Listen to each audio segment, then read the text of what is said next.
ఎన్నికల్లో గెలవడం ఓడవడం సర్వసహజమని, అయితే ఓడిన వారు గెలిచిన వారి వద్ద డబ్బు తీసుకున్నారని ప్రచారం చేయడం బాధాకరమంటూ టీడీపీ సీనియర్ నాయకులు గోపీనాథ్, డాక్టర్ సుధీర్లు అన్నారు.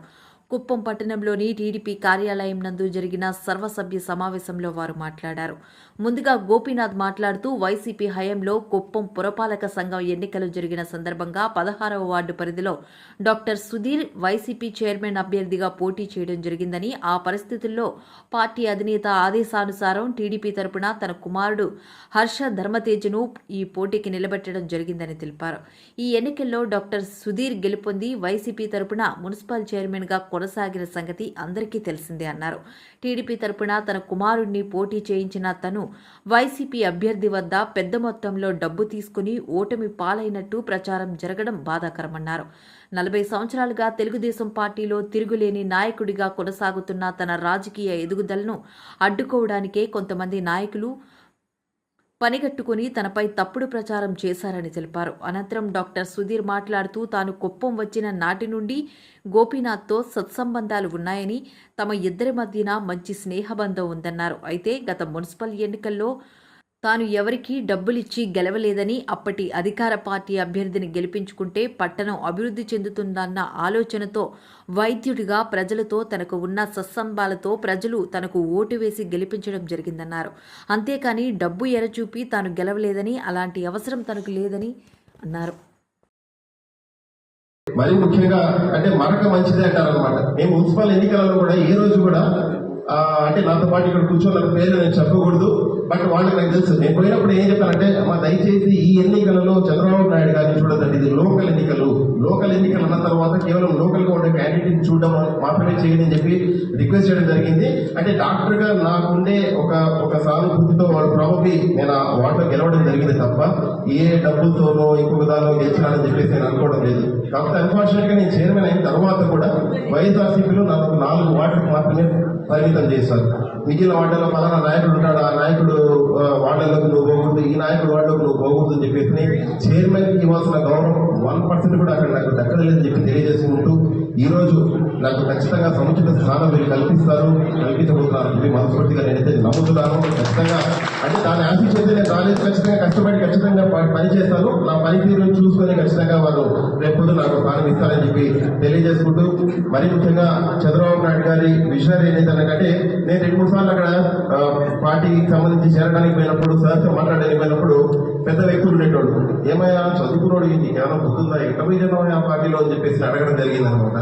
కాకపోతే ఒకటి ఏంటంటే ఆ రోజు సమయం అట్లా ఉండింది. సో ఆ రోజు సందర్భాన్ని బట్టి నాకున్న ఇబ్బందుల్ని బట్టి నేను ఒక తప్పు నిర్ణయం తీసుకోవడం జరిగింది. భవిష్యత్తులో ఈ తప్పు మళ్ళీ జరగదని చెప్పి తెలియజేసుకుంటూ, సో గతంలో అంటే వేరే పార్టీలో ఉన్నోళ్ళు ఫర్ ఎగ్జాంపుల్ కన్నా కానీ మన సురేష్ సార్ కానీ వీళ్ళందరూ కూడా అనమాట ఈ రోజు చంద్రబాబు నాయుడు గారిని నమ్మి ఈ పార్టీలోకి రావడం జరిగింది. వారి పందాలను కూడా నేను కూడా ఈ పార్టీలోకి రావడం మనస్ఫూర్తిగా పనిచేస్తానని చెప్పి సభాముఖంగా అందరికీ కూడా మరొకసారి తెలియజేసుకుంటూ, గతంలో నా వల్ల ఏదైనా తప్పులు జరిగింది మరొకసారి మీరు పెద్ద మనసులో భరించమని చెప్పి తెలియజేసుకుంటూ, జై తెలుగుదేశం, జై చంద్రబాబు నాయుడు. పిఏ గారికి, ప్రతి ఒక్కరికి ఇక్కడ ఇచ్చేసినటువంటి నా సోదరులందరికీ కూడా సోదరిమణులకు పేరు పేరున నా యొక్క నమస్కారాలు. ఈరోజు ఇక్కడ నేను మాట్లాడుకునేది, మేము ఒక టీంగా ఆ రోజు మేము మాట్లాడాల్సింది సత్య మాట్లాడినాడు, రాజకుమార్ మాట్లాడినాడు, ఇదంతా ప్రజల కోసము ఇది. కానీ ఇది పర్సనల్. ఏమంటే ఆ రోజు 16వ వార్డులో నిలబడడం జరిగింది నేను, కానీ నేను నిలబడలేదు, నాకు అవసరం లేదు. రాజకీయంలో నేను సపోర్ట్ చేస్తాను అందరినీ, టౌన్ మొత్తం కలిసి, ఎందుకంటే సర్పంచ్గా ఉన్నాను, ఒక 5-6 మంది కౌన్సిలర్స్ పనిచేస్తానని ఆ రోజు నేను చెప్పడం జరిగింది.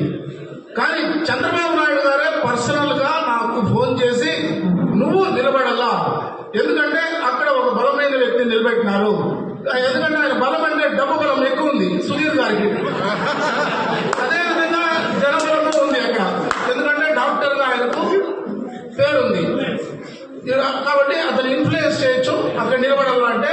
అప్పుడు నేను వద్దంటే అదే మునరత్నమ్మ గారి సమక్షంలో చంద్రబాబు నాయుడు గారు ఆయనకు చెప్పి నన్ను వాళ్ళ ఇంటికి పిలిపించి నా కొడుకుని నిలబెట్టడం జరిగింది.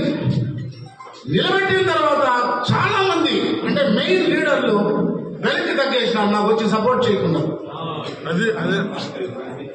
ఎక్కడికి ఏమన్నాడంటే సుదీర్ఘకాల పోతే ఎదురులో పోతే ఆయన ఎదురు పడేసి ఏమనుకుంటారో, ఎప్పుడంటే ఆయన ఏదైనా డాక్టర్ గా పోవచ్చును, పేషెంట్ గా పోవచ్చును, ఇంకోటి కాబట్టి వెనుకబడ్డారు. కానీ ఓ చిన్న టీం ఆర్ఆర్ఐ వచ్చి యూనిట్ ఇన్ఛార్జ్ గా ఉన్నాడు, సత్యేంద్ర శేఖర్ ఆ వార్డులో ఉన్నాడు, మెయిన్ గా మంజు ఉన్నాడు, శ్యామ్ ఉన్నాడు, ఉమర్ ఉన్నాడు, మన జాకీరు. కానీ అంతమంది లీడర్లు, చిన్న చిన్న లీడర్లు ఇంతమందిని వేసుకొని మెయిన్ గా నాకు వచ్చి నిలబడింది అనసూయమ్మ ఆంటీ. ఎక్కడి నుంచో ఎక్కడ పెట్టారంటే వాడు స్కూల్లో పెట్టేసినారు. ఆ దొంగ ఓటర్లు అనేవాళ్ళు 400 మంది ఉన్నారు. లేదని చెప్పానండి ఇప్పుడు కూడా, ఎందుకంటే దొంగ ఓటర్లు చేర్చింది నిజం. ఆ 400 మంది మాకు తెలియదు, వాళ్ళ ముఖం తెలియదు, వాళ్ళ ఇది తెలియదు. కానీ ఆధార్ కార్డు, ఈ కార్డు, ఎందుకంటే ప్రభుత్వం వాళ్ళకి వాళ్ళకి కావాల్సినటువంటి మొత్తం సౌకర్యం చేయడం జరిగింది. ఆ 400 మంది ఇప్పుడు ఉన్నారు అదే వార్డులో. ఎందుకంటే మన రాజ్ కుమార్ వచ్చి నీది బాధ్యత, నీది బూత్ బాధ్యత, బూత్ బాధ్యత నీది, నువ్వు దాన్ని 100% చేయాలంటే ఎక్కడ చేస్తాం? ఆ 400 మంది లేదు ఊర్లో. వాళ్ళు ఎక్కడున్నారో కూడా తెలియదు, వాళ్ళు ఎక్కడ పోయినారో కూడా తెలియదు. ఆ రోజు అవసరానికి, ఆ రోజు మున్సిపల్ ఎలక్షన్స్ కోసం వాళ్ళని తెప్పించుకున్నారు, ఓట్లు వేయించుకున్నారు. తర్వాత వాళ్ళు ఆడిపోయినారో తెలియదు. ఆ రోజు వాదం పడినది ఇంకా ఏమో ఉంటుంది, కనబడేది ఇంకా పాపము అడ్డగొట్టారు. ఎవరిని ఈమెని కానీ, మన వసంతమ్మని కానీ, ఇంకా మా మహిళలు చాలా మంది దెబ్బలు తిన్నారు. చంద్రకళమ్మ, శాంతారామన్ ఎక్కడో పోయినాడు. ప్రేమకుమారికి ఇప్పుడు ఉంది బాగా గుర్తు, అదంతా సుధీర్ గారి గుర్తు. వీళ్ళందరూ కూడా ఆ రోజు ఎంత బాధపడుతూ దాముకొని, ఎందుకంటే వ్యాపారస్తులు వీళ్ళు, వాళ్ళ వ్యాపారాన్ని దెబ్బకొడతారేమో అనే ఒక భయం వేరే ఉండింది. శ్యామ్ కానీ, మన మంజు కానీ, మన అమర్ కానీ, వీళ్ళందరూ కూడా